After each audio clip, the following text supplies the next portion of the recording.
नमस्कार, जय हिंद। एक बार फिर से स्वागत है आपका स्टडी लवर्स फैमिली में। और आज के इस वीडियो में हम फिर से एक रिवीजन क्लास लेने वाले हैं जिसमें कि उत्तराखंड ज्योग्राफी, उत्तराखंड का भूगोल एवं पर्यावरण। तो भूगोल और पर्यावरण का ये कंप्लीट रिवीजन रहने वाला है और सबसे इम्पोर्टेंट टॉपिक्स जहां से सवाल पूछे जाने की संभावना है उत्तराखंड के किसी भी एग्जाम्स में। तो शुरू कर लेते हैं।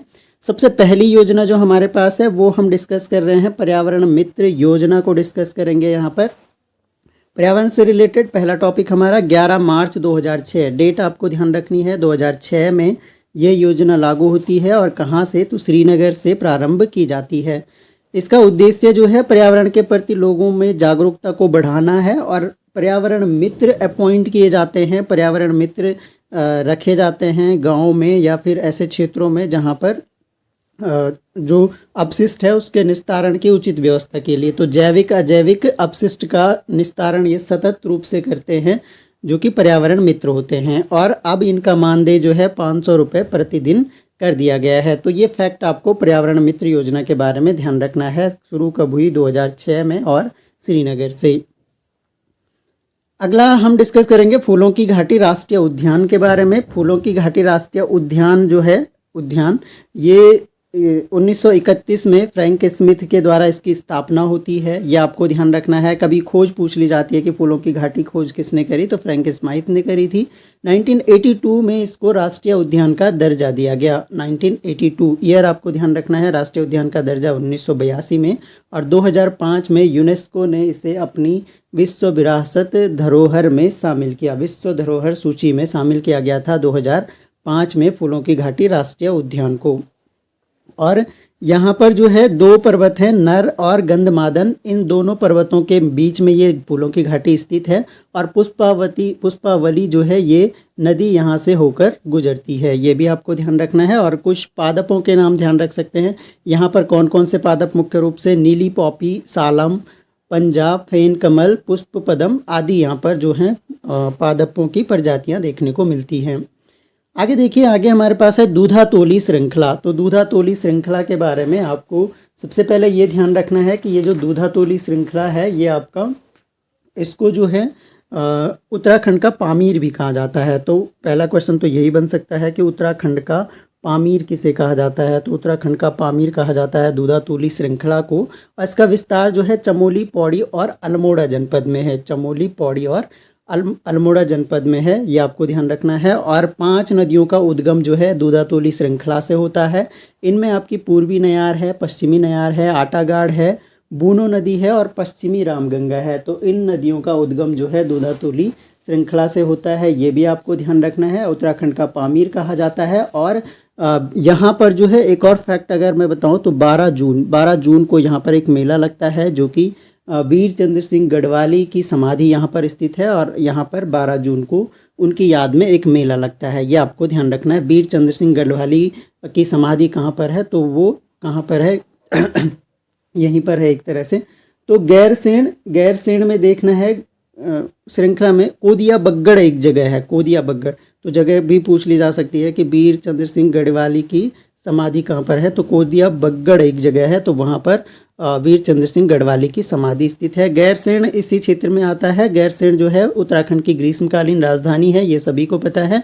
और गद्दी जनजाति के लोग जो हैं, गद्दी जनजाति के लोग यहाँ ग्रीष्म काल में आते रहते हैं और ये यहाँ पर खरक नाम का अस्थायी निवास बनाते हैं गद्दी जनजाति के लोग। तो पूछा जा सकता है गद्दी जनजाति के लोग ग्रीष्म काल में कहाँ जाते हैं? दूधातोली श्रृंखला के क्षेत्र में जाते हैं और यहाँ पर ये खरक नाम का अस्थायी निवास बनाते हैं। आगे बढ़ते हैं। आगे हम डिस्कस करेंगे मोदी सर्किट को। तो मोदी सर्किट जो है काफ़ी इंपॉर्टेंट टॉपिक है। जिम कॉर्बेट राष्ट्रीय उद्यान में मोदी सर्किट डेवलप किया गया है, ये आपको ध्यान रखना है। क्योंकि 2019 में मोदी जी ने बेयर ग्रिल्स के साथ में रियलिटी शो के लिए भ्रमण किया था जिम कॉर्बेट नेशनल पार्क में। तो वहाँ पर क्या है, इसी राष्ट्रीय उद्यान में मोदी सर्किट डेवलप किया गया है। उन्हीं स्पॉट पर जहाँ इन्होंने भ्रमण किया था, उन्हीं स्पॉट पर जहाँ पर मोदी जी ने भ्रमण किया था, मोदी सर्किट का विकास किया गया है। और ये प्रेरित किससे है? तो गेम्स ऑफ थ्रोन सर्किट जो है सर्बिया का, उससे प्रेरित ये मोदी सर्किट है। तो ये आपको ध्यान रखना है।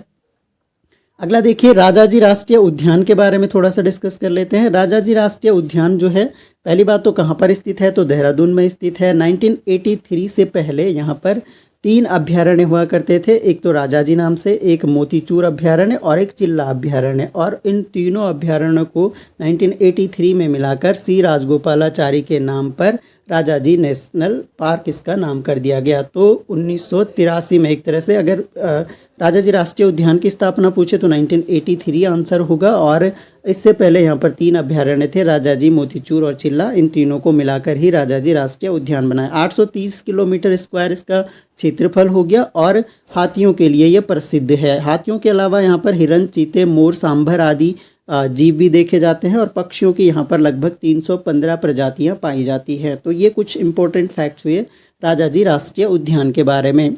आगे बढ़ते हैं, और कुमाऊं हिमालय के बारे में हम थोड़ा सा डिस्कस करेंगे। क्वेश्चन बन सकता है, कुमाऊं हिमालय सतलज और काली नदियों के बीच में स्थित है। 320 किलोमीटर का ये एरिया आता है इस बीच में, और उत्तराखंड और हिमाचल प्रदेश का विस्तृत क्षेत्र कुमाऊं हिमालय के अंतर्गत आता है। ये आपको ध्यान रखना है। और ये इसकी कुछ प्रमुख शिखर हो गए, नंदा देवी, कामेट, बद्रीनाथ, केदारनाथ और त्रिशूल इसके जो है प्रमुख पर्वत शिखर हो गए। तो ये आपको ध्यान रखना है। नंदा देवी उत्तराखंड की सबसे ऊंची चोटी भी है। आगे बढ़ते हैं, अब हम कुछ महत्वपूर्ण जल विद्युत परियोजनाओं को डिस्कस करेंगे। जल विद्युत परियोजनाओं के क्षेत्र में उत्तराखंड में काफ़ी विकास हुआ है, तो यहाँ से क्वेश्चन अमूमन बनते हैं। तो सबसे पहला फैक्ट आपको क्या ध्यान रखना है, 12 फरवरी 2001 को उत्तराखंड जल विद्युत निगम लिमिटेड की स्थापना होती है। कब होती है, 12 फरवरी 2001 को उत्तराखंड जल विद्युत निगम की स्थापना होती है। और इसके तहत जो परियोजनाएं संचालित हैं, सबसे पहली परियोजना हम डिस्कस कर रहे हैं यहाँ पर पथरी परियोजना। तो पथरी परियोजना जो आपकी है, ये आपका जो है हरिद्वार में गंगा नहर पर स्थित है, और 21 मेगावाट की क्षमता की ये परियोजना है। तो ये आपको ध्यान रखना है पथरी परियोजना के बारे में।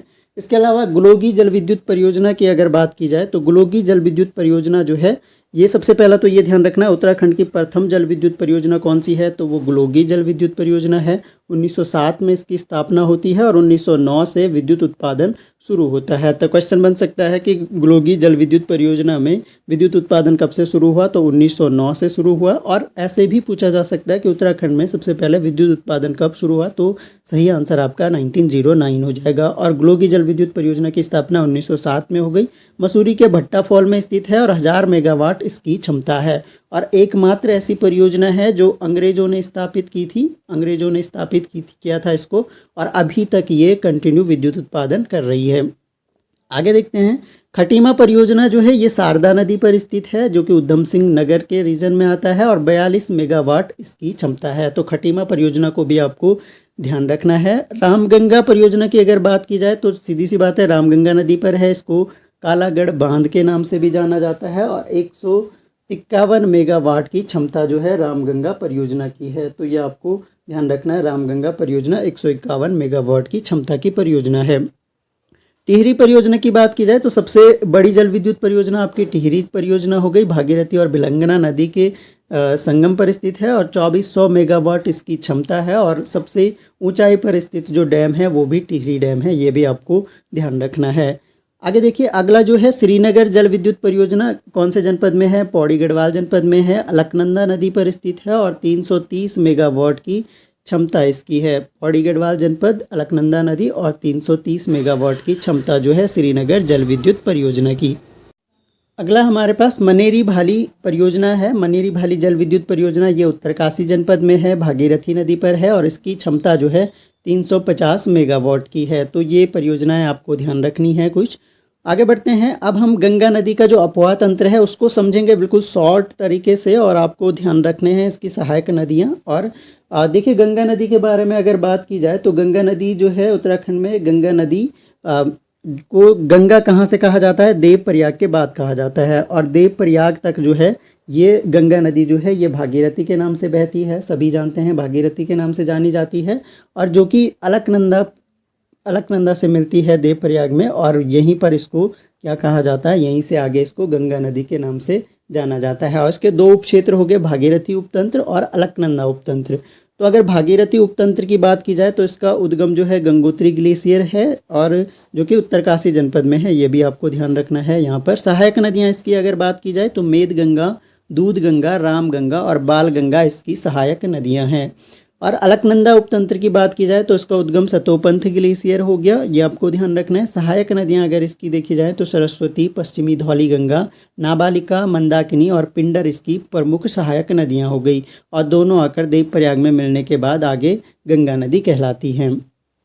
आगे देखिए, थोड़ा सा काली तंत्र को भी जान लेते हैं। काली तंत्र जो है, काली नदी की अगर बात की जाए तो इसका उद्गम अगर पूछ लिया जाए तो काली नदी का उद्गम जो है काला पानी नामक जगह पर होता है। काला पानी से इसका उद्गम होता है, जो और ब्रह्मदेव एक जगह पड़ती है, उसके बाद ब्रह्मदेव के बाद इसको काली नदी को शारदा नदी के नाम से जाना जाता है। तो शारदा नदी के नाम से भी जाना जाता है काली नदी को।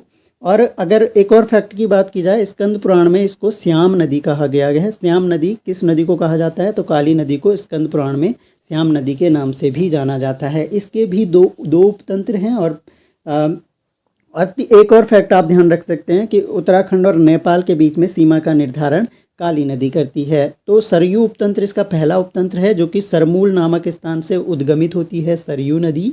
और कुमाऊं की पवित्र नदी किसे कहा जाता है? तो वो भी सरयू नदी को कहा जाता है, और काली नदी में जाकर ये मिल जाती है। तो ये आपको ध्यान रखना है। मिलाम हिमनद से गौरी गंगा जो उपतंत्र है, इसका उद्गम जो है मिलाम हिमनद से होता है, जो कि जौलजीबी नामक जगह, जौलजीबी जो कि पिथौरागढ़ में पड़ता है, यहाँ पर बग्वाल मेला भी लगता है, ये भी आपको ध्यान रखना है। तो यहाँ पर ये काली नदी से मिल जाती है। तो गौरी गंगा और काली गंगा का संगम कहा जाता है जौलजीबी को, तो ये भी आपको ध्यान रखना है। तो ये काली तंत्र हुआ। अगर हम बात करें यमुना का जो तंत्र है, यमुना नदी की अगर बात की जाए तो यमुना नदी का उद्गम जो है यमुनोत्री ग्लेशियर से होता है। बंदरपूंछ श्रेणी जो है उत्तरकाशी जनपद में, बंदरपूंछ श्रेणी, तो बंदरपूंछ श्रेणी के यमुनोत्री ग्लेशियर से इसका उद्गम होता है।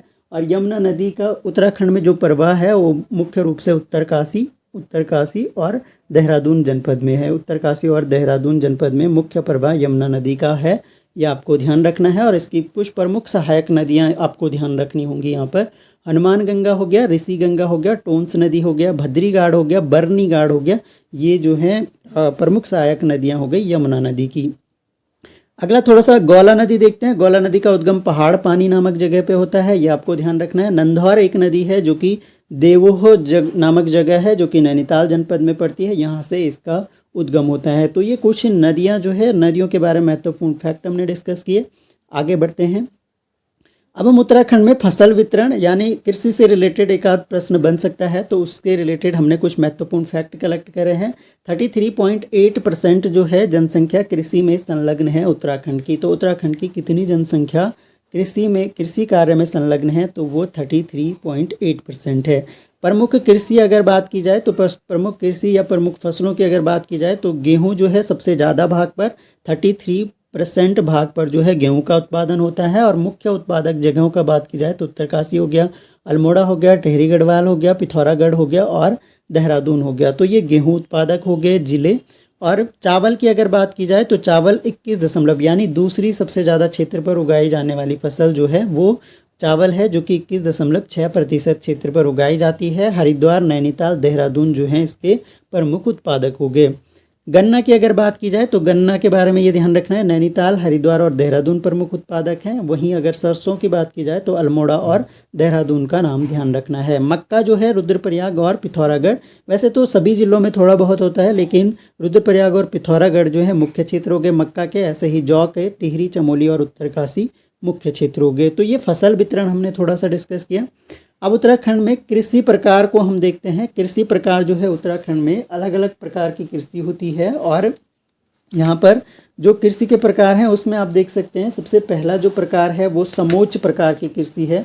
समोच्च प्रकार की कृषि क्या होती है? इसे कंटूर फार्मिंग कहा जाता है। पहली बात तो आपको यहाँ पर ये ध्यान रखनी है कि समोच्च कृषि को कंटूर फार्मिंग भी कहते हैं। और ये क्या होता है कि कम वर्षा वाले क्षेत्रों में नमी सुरक्षित रहती है कंटूर फार्मिंग से। और कंटूर फार्मिंग एक्चुअल होता क्या है, तो थोड़ा सा कॉन्सेप्ट समझना होगा कि जो ढाल होती है, ढाल के ऊपर एक ही ऊंचाई के अलग अलग बिंदु, ढाल के ऊपर जो है एक ही ऊंचाई के अलग अलग बिंदुओं को मिलाने वाली काल्पनिक रेखा एक तरह से, और उसी को हम क्या कहते हैं, कंटूर फार्मिंग कहते हैं। तो कम वर्षा वाले क्षेत्रों में नमी सुरक्षित रहती है और अधिक वर्षा वाले क्षेत्रों में क्या होता है, इससे भूक्षरण कम होता है। तो ये भी ध्यान रखना है, भूक्षरण कम होता है कंटूर फार्मिंग के द्वारा। तो ये आपको ध्यान रखना, कंटूर फार्मिंग या फिर समोच्च कृषि। सीढ़ीदार खेती की अगर बात की जाए तो मुख्यतः पर्वतीय क्षेत्रों में सीढ़ीदार खेती होती है, और इस पद्धति का प्रयोग जो है इसलिए किया जाता है क्योंकि पर्वतीय क्षेत्रों में ढाल अधिक होती है। तो ढाल अधिक होने के कारण क्या होता है कि सिंचाई की उचित व्यवस्था नहीं हो पाएगी, पानी बह जाएगा पूरी तरह से, भूक्षरण ज़्यादा होगा। तो इसलिए एक तरह से सीढ़ीदार खेत बनाए जाते हैं और सीढ़ीदार खेतों में कृषि का कार्य किया जाता है। तो सीढ़ियों के रूप में परिवर्तित किया जाता है खेतों को।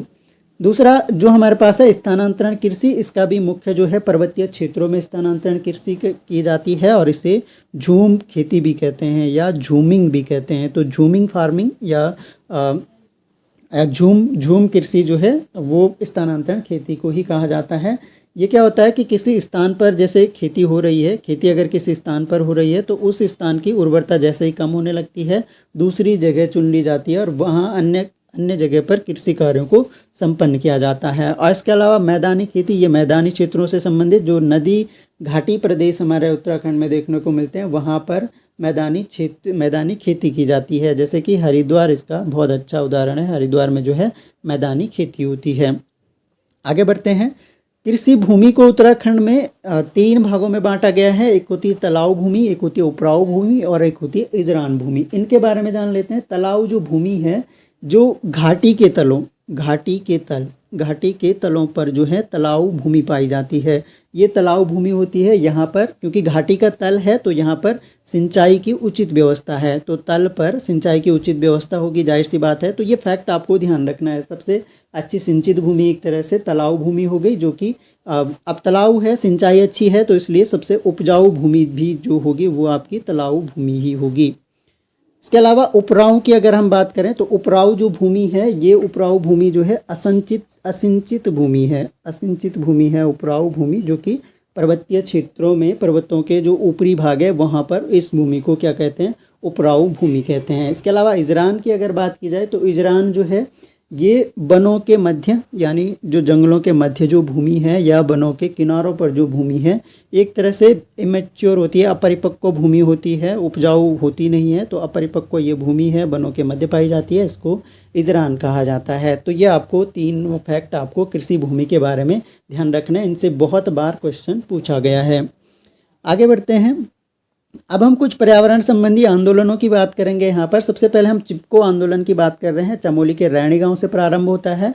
तो ये फैक्ट्स आपको ध्यान होंगे। वनों की अवैध कटाई रोकने के लिए जो है यह आंदोलन शुरू किया गया था। किसके द्वारा किया गया, तो गौरा देवी के द्वारा। मात्र 23 वर्ष की उम्र में 23 वर्ष की ये थी और विधवा स्त्री ये थी, और इनके द्वारा ये आंदोलन चलाया गया। तो वनों को चिपक कर एक तरह से उनको काटने से बचाने के लिए, इसलिए इस मोमेंट का नाम जो है चिपको मूवमेंट पड़ा। तो अंतर्राष्ट्रीय ख्याति इस आंदोलन को दिलाने वाले सुंदरलाल बहुगुणा और चंडी प्रसाद भट्ट जी थे। तो इनके बारे में हम कुछ फैक्ट जान लेते हैं। सबसे पहले चंडी प्रसाद भट्ट जी की बात करेंगे।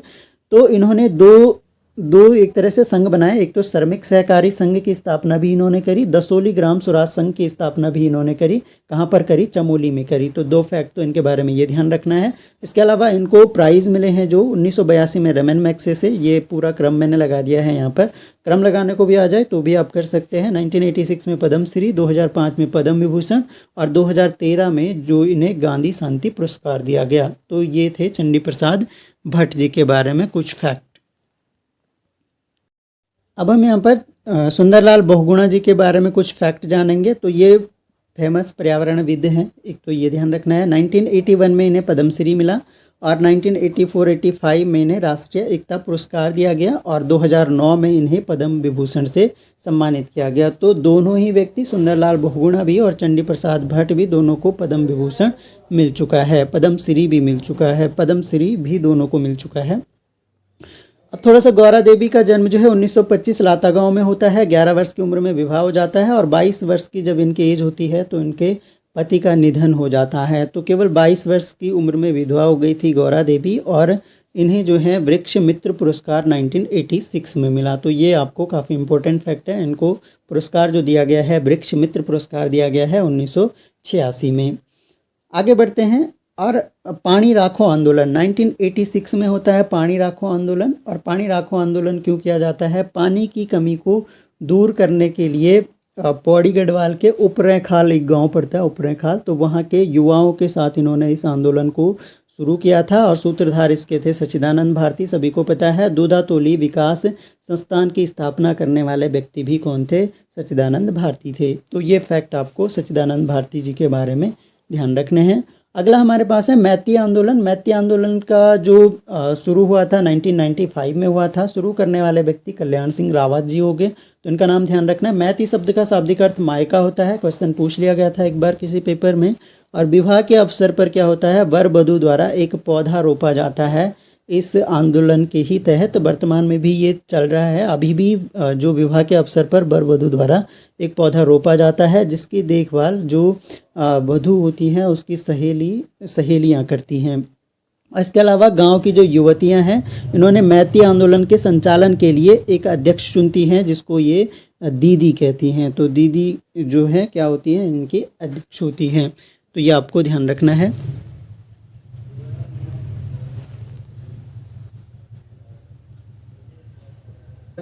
उत्तराखंड ज्योग्राफी डिस्कस किया। इसके अलावा कुछ important environment related fact discuss किए जो कि आपकी परीक्षाओं में पूछे जाने की संभावना है। इस वीडियो का जो PDF है वो आपको टेलीग्राम पे मिल जाएगा नोट्स के लिए, जो कि आपको रिवीजन करने के लिए हेल्पफुल होगा। तो आई होप आपको पसंद आया होगा। या वीडियो पसंद आता है तो अपने दोस्तों तक शेयर करें। Thanks a lot for listening. मिलेंगे नेक्स्ट वीडियो में, तब तक के लिए जय हिंद।